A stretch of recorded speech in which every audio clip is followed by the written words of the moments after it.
Hello बच्चों, let's see the question. So the question is, discuss how classification system has undergone several changes over a period of time. So let's see here what will be the answer for this question. So first of all, यहाँ पर हम देखेंगे कि यहाँ पर हमारा की concept क्या लगेगा. की कॉन्सेप्ट, तो की कॉन्सेप्ट में हम देखेंगे कि जो क्लासिफिकेशन सिस्टम हुआ हमारा, क्लासिफिकेशन सिस्टम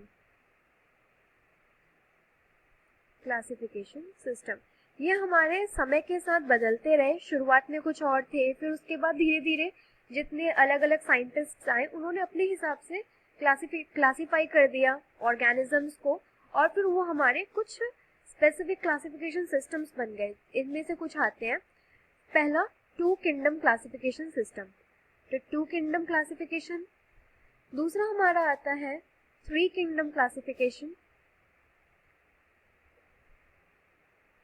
तीसरा हमारा आता है फोर किंगडम क्लासिफिकेशन सिस्टम, और पांचवा हमारा आता है और चौथा हमारा आता है फाइव किंगडम क्लासिफिकेशन सिस्टम. इसमें और भी होते हैं, सिक्स किंगडम क्लासिफिकेशन सिस्टम भी होता है, सिक्स किंगडम क्लासिफिकेशन सिस्टम. तो ये हमारे 5 तरह के क्लासिफिकेशन सिस्टम्स आए, two kingdom, three kingdom, four kingdom, five kingdom and six kingdom. अब यहाँ पर देखते हैं कि ये किस बेसिस पे और कैसे इनको क्लासिफाई किया गया था. तो यहाँ पर देखते हैं, जो टू किंगडम क्लासिफिकेशन था, टू किंगडम क्लासिफिकेशन सिस्टम, इसको किसने दिया था? इसको दिया था लीनियस ने. इसको दिया था लीनियस ने.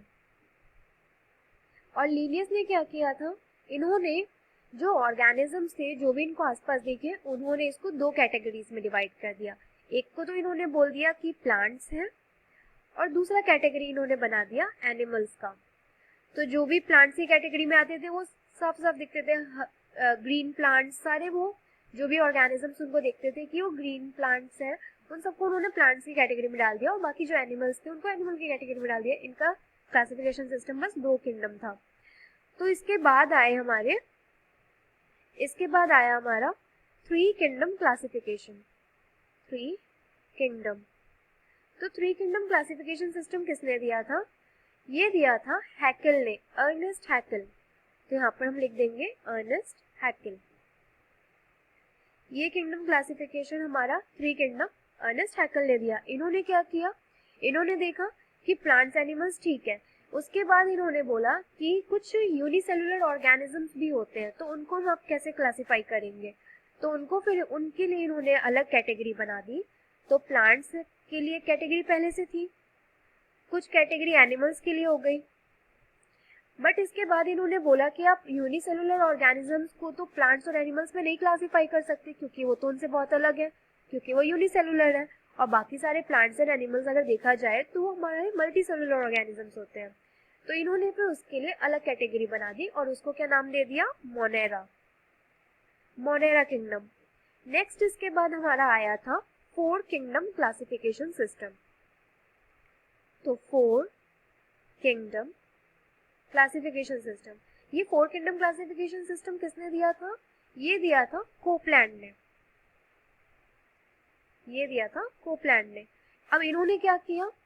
प्लांट्स, एनिमल्स, मोनेरा, ये तो डिवाइड हो गए, बट अब इन्होंने बोला कि मोनेरा जो होंगे उनमें तो आप सारे यूनिसेलुलर ऑर्गेनिजम्स को नहीं क्लासिफाई कर सकते, क्योंकि उसमें कुछ प्रोकैरियोट्स भी है, कुछ यूकैरियोट्स भी है. तो फिर उन्होंने क्या किया? एक तो उन्होंने प्लांट्स की कैटेगरी को रखा, दूसरी कैटेगरी उन्होंने एनिमल्स का रखा, तीसरी कैटेगरी उन्होंने मोनेरा रहने दिया. और मोनेरा में उन्होंने क्या इंक्लूड किया?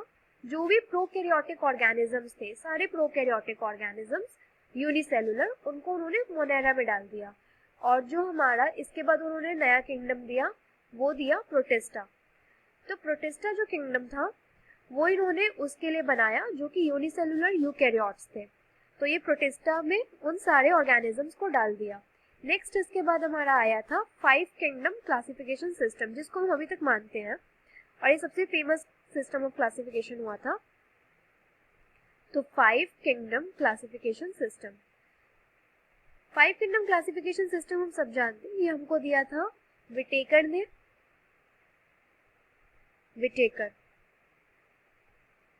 विटेकर ने क्या किया, इन्होंने बोला कि बाकी सारे तो ठीक है, जो कैटेगरीज बनाए, जो किंगडम्स बनाए, प्लांट्स, एनिमल्स, मोनेरा, प्रोटिस्टा, ये सब ठीक है, बट इसमें अब हमारा एक और कैटेगरी आता है जो होता है फंजाई।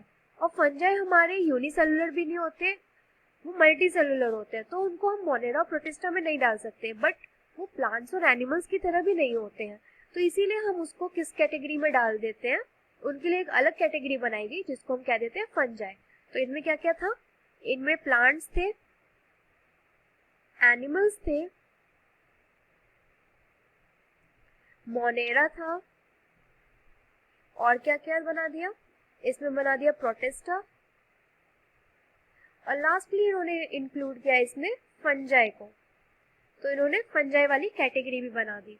तो अब यहाँ पर हम देख सकते हैं जो यहाँ पर हमारे किंगडम्स के क्लासिफिकेशन सिस्टम्स आए थे सारे, वो यहाँ पर 2 किंगडम क्लासिफिकेशन लीनियस ने दिया, 3 kingdom classification system Ernst Haeckel ने दिया, 4 किंगडम क्लासिफिकेशन सिस्टम कॉपलैंड ने दिया, और 5 किंगडम क्लासिफिकेशन सिस्टम विटेकर ने दिया। अब यहाँ पे मोनेरा में किसको इंक्लूड किया गया था, मोनेरा में सारे यूनिसेलुलर ऑर्गेनिजम्स को। फिर यहाँ पर क्या कर दिया,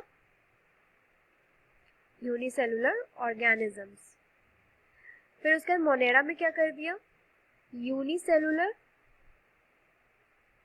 प्रोकैरियोट्स, यहाँ पे इन्होंने क्या कैटेगरी बना दी, प्रोकैरियोट्स की।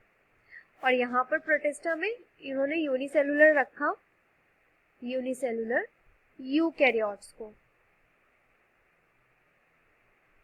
तो यहाँ पर इस तरीके से हमारा क्लासिफिकेशन सिस्टम समय के साथ बदलता रहा, नए नए साइंटिस्ट आए, उन्होंने अपने हिसाब से सारे क्लासिफाई किए ऑर्गेनिजम्स को।